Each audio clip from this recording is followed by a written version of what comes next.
tous, ici Dalila Madine et bienvenue dans un nouvel épisode de Parlons Design Thinking. Parlons Design Thinking est un podcast où nous mettons en lumière des personnes qui utilisent l'esprit design pour résoudre les problèmes autour d'elles et ainsi décrypter leurs succès et échecs. Mon objectif est de rendre le design thinking concret pour tous. L'invitée de ce podcast est Béatrice Poignonnec. Béatrice est surtout la professeure qu'on aurait tous aimé avoir un jour. Passionnée par son métier qu'elle exerce depuis plus de 25 ans, elle veut faire en sorte que ses élèves deviennent des citoyens responsables, créatifs et solidaires. La découverte du design thinking a bouleversé son regard sur ses élèves et ses pratiques pédagogiques. Grâce au design thinking, elle veut que ses élèves deviennent des acteurs de leur apprentissage et puissent enfin dire « je suis capable de », le fameux « yes I can », qui contribue au développement de l'estime de soi et à une meilleure acceptation de l'autre et de ses idées. Je ne vous en dis pas plus, je vous laisse découvrir comment Béatrice diffuse l'esprit design dans sa classe. Bonne écoute.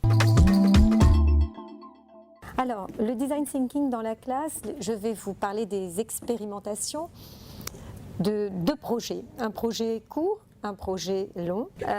Donc un projet court, c'est un projet sur 5 semaines parce que le projet des bâtisseurs de possibles avec un objectif, le choix d'un objectif de développement durable de l'ONU, c'est un projet sur un projet long, 9 mois à peu près. Là, ce projet concerne l'aménagement de la classe. D'accord ?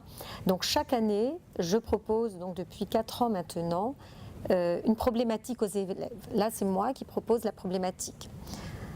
Que faut-il changer dans la classe pour mieux apprendre ? Et là, c'est déjà, c'est assez violent en fait, parce que il faut, en tant qu'enseignant, accepter déjà tout ce que les élèves vont dire. Et je leur dis dès le départ, dans l'étape donc 1, vous dites tout, même ce qui peut blesser la maîtresse. Et là, je serre un peu les dents. J'ai le que vont dire les enfants. Et ça fait mal. Mais c'est hyper intéressant. Donc, les enfants écrivent sur un post-it un problème. Et après, on rassemble tout ça. D'abord, il y a toujours ce travail de recherche individuelle. Et ensuite, par petits groupes. Et ensuite, une mise en commun, on rassemble les petits post-it, ce qui va ensemble, ça c'est un travail de catégorisation assez intéressant.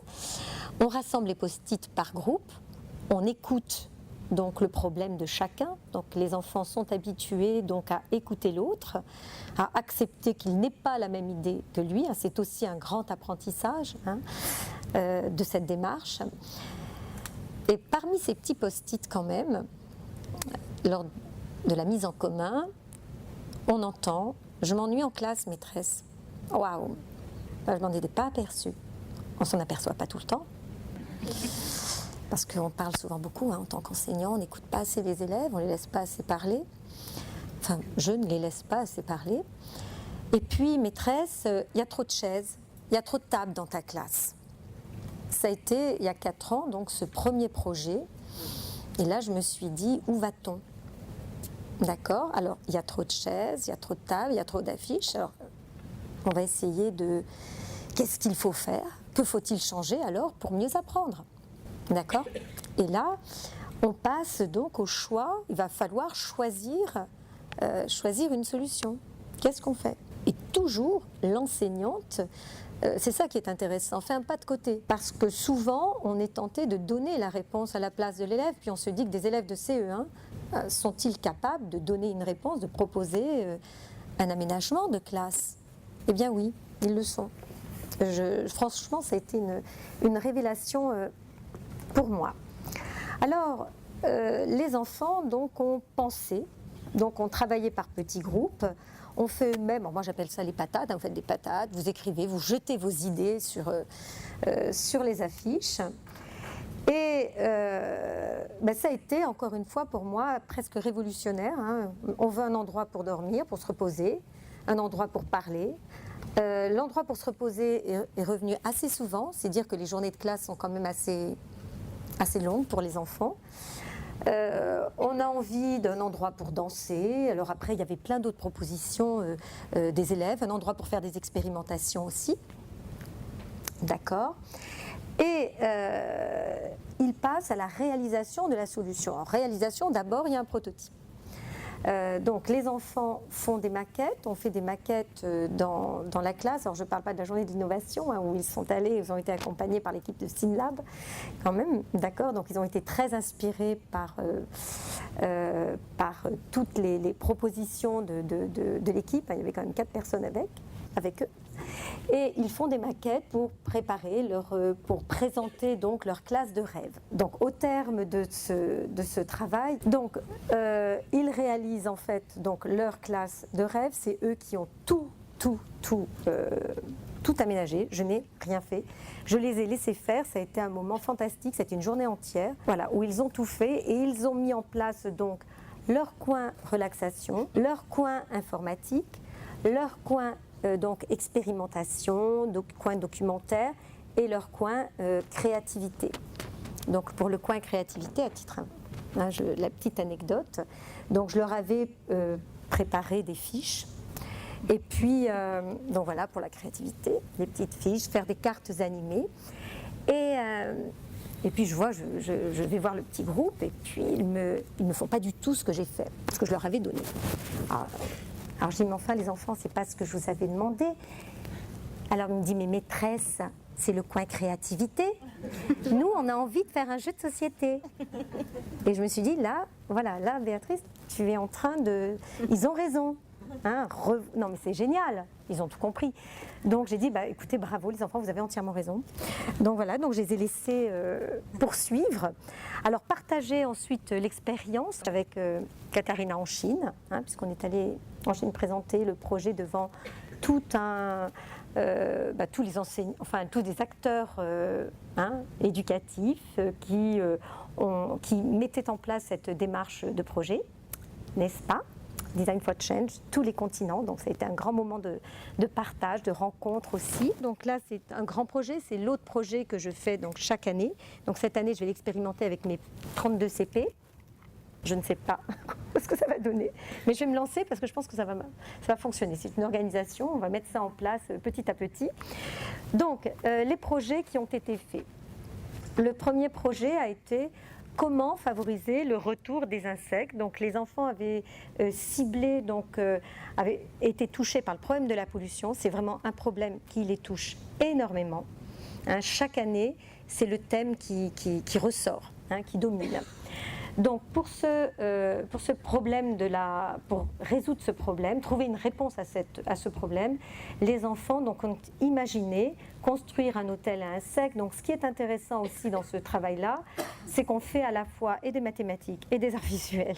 On fait tout en fin de compte. Tous les domaines d'enseignement on utilise tout en fait.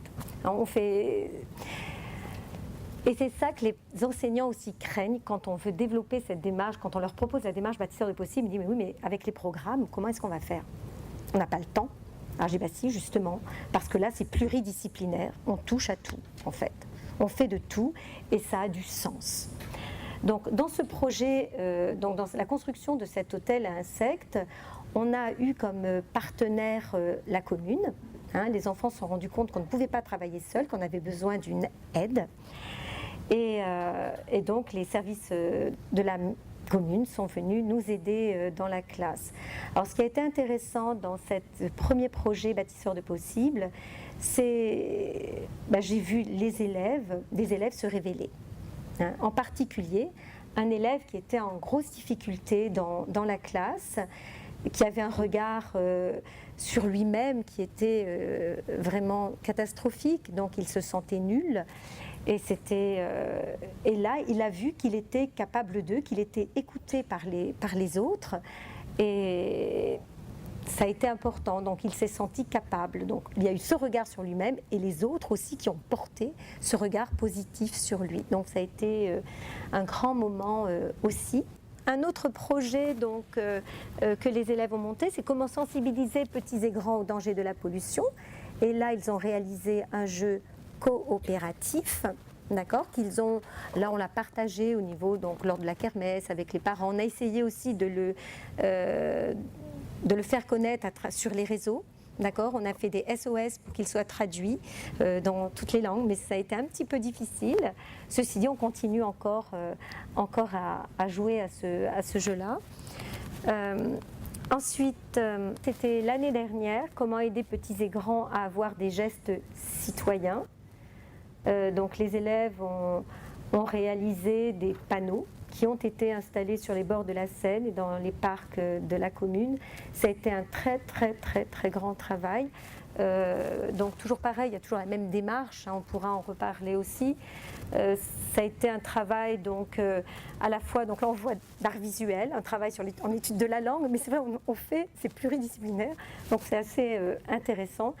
Et ils sont arrivés au terme de ce projet, donc en suivant chaque étape, et on les a laissés faire. C'est-à-dire, j'ai travaillé avec une collègue de l'Ulysse aussi pour ce projet. C'est une classe inclusive en fait, d'accord, avec des enfants qui présentent des troubles du comportement. Et donc on inclut ces élèves dans la classe et j'ai travaillé avec cette collègue donc dans la classe régulièrement. Souvent elle vient dans la classe travailler avec moi et ça c'est encore plus riche d'ailleurs. Et donc on a laissé les élèves jusqu'au bout faire ce travail seul, se questionner, répondre à leurs questions. Et au fil des années, c'est-à-dire, ça va faire la 5e année où je fais ce projet Bâtisseurs de possibles. De plus en plus, je laisse les élèves réfléchir, se questionner, et je n'apporte pas la réponse. Et je suis contente. Mais non, parce que généralement, on est toujours tenté de donner la réponse, de donner des conseils. Et en fait, on ne laisse pas la parole à l'enfant. On ne le laisse pas s'exprimer, on ne le laisse pas dire ce qu'il sait, ce qu'il ressent, ce qu'il pense. Voilà, donc, et ça, je trouve que ça a été pour moi très important. Mais arriver à se mettre de côté, pas toujours être sur la scène, laisser les enfants sur la scène, et c'est là où ils vont se révéler. Donc, et qu'ils nous voient avec un regard positif porté sur eux, ça c'est important. Et ça joue sur les apprentissages aussi. Alors ça a été le projet de cette année avec donc ma collègue Laetitia Jobic. Comment aider les enfants des migrants à apprendre la langue française. Alors là, waouh. Je me suis dit, mais comment des enfants de CE1 sont arrivés à cette problématique-là? Je vous assure, on a de quoi ça a été un travail terriblement long. L'étape 1 a duré. C'est l'étape la plus longue, la problématique, un problème qui nous touche, sans que nous, enseignants, la ramenions. Pardon. Ça a été affreusement long, parce qu'il y a eu énormément de problématiques qui ont émergé. Il y a eu la pollution, il y a eu la guerre. Le terrorisme, il faut arrêter la guerre, d'accord. Arrêter la guerre, je suis d'accord avec toi, on te comprend. Arrêter le terrorisme, d'accord, je suis d'accord, nous sommes d'accord. Mais faisable ou pas faisable? C'est ça aussi la question. Et là, l'enfant se questionne. Ben non, maîtresse, on ne peut pas. Bon, d'accord. Franchement, ça a été... Heureusement qu'il y avait ma collègue qui était là avec moi, qu'on était toutes les deux dans la classe, parce qu'on s'est entraidées, elle m'a aidée aussi beaucoup. Je dis, qu'est-ce qu'on fait? On ne peut pas imposer une problématique. C'est pas dans cette démarche. Alors on va essayer d'aller plus loin. La guerre, qu'est-ce qu'entraîne la guerre? Et là, les enfants, la pauvreté, ça entraîne, il y a la destruction des maisons maîtresses aussi, puis des écoles aussi, d'accord? Et il y a un élève qui a dit, moi j'ai quitté mon pays parce qu'il y avait la guerre civile. Et je leur dis, mais il n'y a pas d'autres enfants qui viennent d'autres pays? Et en fin de compte, il y avait les 2/3 de la classe. Ah bah oui, moi j'ai maman qui vient de Russie, moi j'ai maman qui vient beaucoup de mamans, des États-Unis, d'Afrique, etc. Et j'ai puis moi je viens d'Italie. La maîtresse vient d'Italie. Oh, maîtresse! Donc on est tous plus ou moins des migrants, pour des raisons ou d'autres. Moi, des enfants qui sont venus donc, du Sri Lanka pour le problème de guerre civile, de misère, etc. D'autres qui sont venus... Moi, maman, elle est venue par amour. Donc ça, c'est chouette. C'est beau, c'est beau. Problème financier aussi. Bon, la France attire. D'accord. Bon. Et puis on a demandé à un des élèves de la classe, quel est le problème quand tu es arrivé en France? Parce que tes parents ne parlaient pas la langue française, tu ne parlais pas non plus. Ben, c'est justement d'apprendre, de comprendre, de se comprendre. Et on est arrivé ainsi à comment aider. En plus, on a beaucoup entendu parler des migrants, on continue. Et comment est-ce qu'on peut aider ces enfants? Donc l'étape 1, on y est arrivé. La problématique, on a réuni les parents, on leur a présenté le projet, les enfants, présenté le projet. Les parents nous ont regardés avec des grands yeux, mais qu'est-ce que c'est des enfants de CE1 qui questionnent comme ça, qui se questionnent et qui ont envie d'aider l'autre. Waouh, génial, c'est ça qui est beau, c'est l'esprit de cette démarche est fantastique et ça, on peut les s'aimer parce que ça prend chez des jeunes enfants. Alors on imagine la société de demain, si on essaime cette pratique, bien, cette démarche, cet esprit. Donc les enfants ont décidé de faire de courtes vidéos et avec donc ma collègue Laetitia Jobic, nous avons contacté donc une association, France Terre d'Asile, et Pierre-Henri, qui est le directeur général de France Terre d'Asile, a dit « Je viens ». Il me dit « Oui, je voudrais venir dans votre classe pour féliciter vos élèves ». Alors là, les enfants, quand on leur a dit ça, on se dit « Mon Dieu, mais ils se représentent ce que c'est ?» Je vous rendez compte, les projets que vous avez faits, ça a touché donc la personne de France Terre d'Asile. Donc on leur a montré une vidéo, etc. Et donc Pierre-Henri est venu dans la classe, les parents étaient tous là, il y avait la mairie qui était présente. Enfin, ça a été un très grand moment de partage. Et donc sur les réseaux sociaux, donc France Terre d'Asile présente donc les courtes vidéos des enfants pour aider donc les enfants des migrants à apprendre la langue française. Alors, les apports du design thinking. Alors, on va voir les apports du design thinking, ce que je repère à ce jour-là, du côté des élèves et puis ensuite du côté de l'enseignante. Du côté des élèves, donc, il y a au niveau de leur posture, donc ce que l'on peut repérer concrètement, la posture réflexive plus et la posture créative plus. Alors j'ai envie d'insister beaucoup sur la créativité parce que, alors est-ce que je peux dire que c'est le parent pauvre de l'éducation nationale, qu'en tant qu'enseignant nous ne sommes pas formés à la créativité et puis on n'a pas forcément confiance non plus en nous pour ça, on n'ose pas. Oser, oser les idées folles, j'aurais dû en parler de ça. Donc voilà, et la posture réflexive, c'est vraiment deux postures qui sont très fortes. Et en plus, c'est ce dont on aura besoin plus tard. Notre société a besoin d'adultes, d'accord, capables de réfléchir seuls, mais pas que seuls, réfléchir ensemble.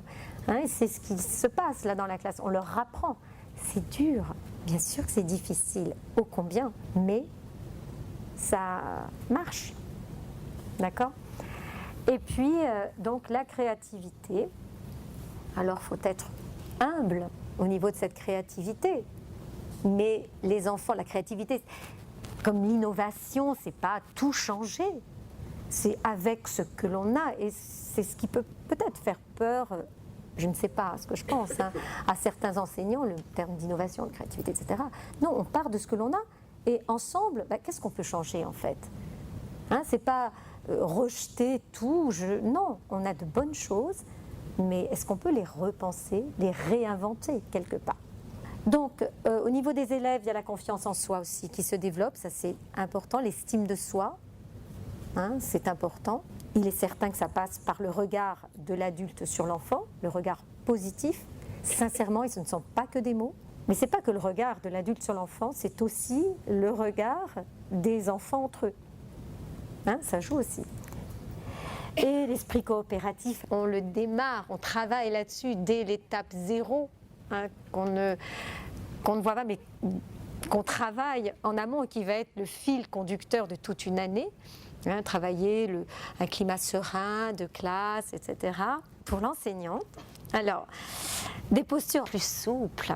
Il y a plein de postures enseignantes. Je ne vais pas parler des postures de Dominique Bucheton. Néanmoins, ce qui est important, c'est le lâcher-prise. Lâcher-prise, ce n'est pas... bon, alors, vous faites ce que vous voulez, moi. Lâcher-prise, je laisse tout, vous débrouillez, etc. Non, j'entends cette posture de lâcher-prise. C'est faire confiance aux élèves et moins parler. Et une présence autre dans l'accompagnement. Et ça, je trouve que c'est important. Laisser plus l'élève parler. Ça m'est encore difficile, je l'avoue, mais je m'en rends compte. Et je le dis à l'élève, attends, là, je vais te laisser parler. Je suis toujours dans cette transparence avec mes élèves. On se dit tout. Il y a une relation authentique, une relation de confiance qui est merveilleuse. Et ça se construit, on s'apprivoise les uns les autres et c'est magnifique. Laisser l'élève justifier, lui donner le temps de justifier. Tiens, pourquoi est-ce que tu peux aller plus loin sans porter de jugement? On peut être complètement pas du tout d'accord avec ce qu'il dit, c'est important ça. Et puis argumenter. Les élèves, les jeunes élèves sont capables si on leur offre cette possibilité-là. Donc des pratiques pédagogiques repensées. Mais ça, c'est fou. Ça aurait dû être une évidence pour moi. Je pense à l'aménagement de l'espace. Non mais rendez-vous compte quand même, quand même 26 années d'enseignement. Quand les enfants ont repensé l'aménagement de la classe, rendez-vous compte quand même que je n'ai même pas pensé que ça allait revisiter mes pratiques pédagogiques. Non mais c'est dingue ça, pourtant c'est tellement évident. Maintenant je me dis mais oh, tu étais où là? Donc voilà, donc ça a tout chamboulé en fin de compte et je l'ai dit même à l'inspection. Je dis mais là je suis sur du sable mouvant. Mais je suis hyper contente d'être sur du sable mouvant. C'est un terrain instable, c'est-à-dire que ça bouge tout le temps. Parce que je travaille avec mes élèves et mes élèves travaillent avec moi. Nous ne sommes plus dans une... je ne suis plus dans une relation, j'allais dire, verticale, mais horizontale. Il n'y a plus le problème de l'autorité. Et ça, c'est chouette. Et il y a un respect l'un de l'autre, les uns des autres. Mais attention, ce n'est pas si facile que ça. Je ne vais pas dire... non, ça se construit. Voilà. Et... à réinventer l'école, qu'est-ce que j'aime ce verbe réinventer, c'est magnifique. Il n'y a plus qu'à, et pour terminer, je voudrais terminer sur les mots de Clara, qui est une petite élève, et je trouve que c'est tellement beau, qui était une grande timide, qui s'est révélée, et je lui ai demandé, mais qu'est-ce que tu as aimé dans Bâtisseur de possibles, dans cette démarche? Alors je vais le lire parce que personne ne nous juge. Elle a tout dit, cette gamine. On peut dire tous nos sentiments, tout ce que je ressens, maîtresse, je peux le dire. On peut créer tout ce qu'on veut. Tu ne m'interdis rien, maîtresse. Tu me laisses faire. Waouh, c'est dingue. On apprend chacun à sa manière et on se sent libre. Bon, elle a tout compris, cet enfant. Et je suis heureuse.